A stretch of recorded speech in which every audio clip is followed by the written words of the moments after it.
Back to news. టీడీపీలో టికెట్ల జాబితా రాగానే అసంతృప్తి జ్వాలలు భగ్గుమంటున్నాయి. టికెట్ రాని నేతలు, వారి అనుచరులు ఆగ్రహాన్ని వ్యక్తం చేస్తున్నారు. పార్టీ జెండాలు, ఫ్లెక్సీలు, అధినేత బ్యానర్లు దహనం చేస్తున్నారు. కొందరైతే పార్టీని వీడేందుకు రంగం సిద్ధం చేసుకుంటున్నారు. కృష్ణా జిల్లా మైలవరం ఇన్ఛార్జ్ దేవినేని ఉమకు టీడీపీ జాబితాలో భారీ షాక్. ఈ స్థానం నుండి వైసీపీ నుండి టీడీపీలో చేరిన సిట్టింగ్ ఎమ్మెల్యే వసంత కృష్ణ ప్రసాద్కే మరోసారి సీటు దక్కింది.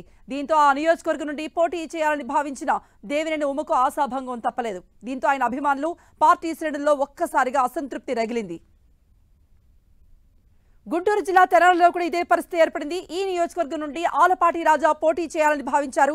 గత ఎన్నికల్లో ఓటమి పాలైన ఆలపాటి ఈసారి గెలవాలనే పట్టుదలతో పార్టీ కార్యక్రమాలు పెద్ద ఎత్తున నిర్వహించారు. అయితే పొత్తులో భాగంగా జనసేన నేత నాదెండ్ల మనోహర్ కు తెనాలి సీటు దక్కింది. దీంతో జిల్లాలో ఏదో ఒక నియోజకవర్గం నుండైనా అవకాశం దక్కుతుందని ఆశలు పెట్టుకున్నారు. కానీ టీడీపీ విడుదల చేసిన 3వ జాబితాలో కూడా ఆలపాటికి నిరాశ ఎదురైంది. దీంతో తెనాలిలో టీడీపీ శ్రేణుల ఆవేశం కట్టలు తెంచుకుంది. టీడీపీ జెండాలు, ఫ్లెక్సీలు తగలబెట్టారు.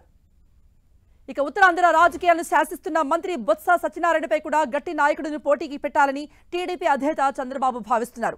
దీంతో అక్కడ ఇన్ఛార్జ్ నాగార్జున స్థానంలో మాజీ మంత్రి గంటాను పోటీకి పెట్టాలంటూ నిర్ణయించారు. అయితే ఈ ప్రతిపాదనను వ్యతిరేకిస్తున్నారు గంట. తనకు విశాఖ జిల్లా భీమిలి నియోజకవర్గం కేటాయించాల్సిందిగా మొదటి నుండి కోరుతున్నారు. దీంతో గంటాకు ప్రత్యామ్నాయంగా కళాను చీపురుపల్లిలో పోటీ చేయాల్సిందిగా ప్రతిపాదిస్తోంది టీడీపీ. దీనిపై ఐవీఆర్ఎస్ సర్వే కూడా చేయించింది. ఈ సర్వేలో ఏం తేలిందో గానీ కళా టికెట్ ను పెండింగ్ లో పెట్టింది అధిష్టానం. ఇదే సమయంలో భీమిలి టికెట్ ఆశించిన గంటాకు గ్రీన్ సిగ్నల్ లభించలేదు.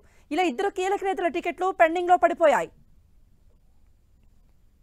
శ్రీకాకుళం జిల్లా పాతపట్నం నియోజకవర్గంలో కలమట రమణకు థర్డ్ లిస్ట్ లో కూడా టికెట్ దక్కలేదు.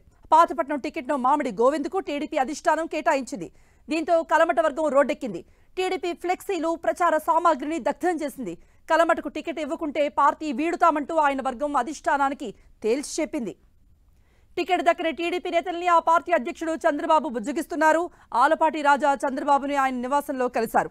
మరోవైపు ఎస్సీసీఎల్ అధ్యక్షుడు ఎంఎస్ రాజు కూడా చంద్రబాబును కలిశారు. పరిస్థితిని అర్థం చేసుకుని అభ్యర్థులకు సహకరించాలంటూ పార్టీ అధినేత అసంతృప్తుల్ని కోరారు.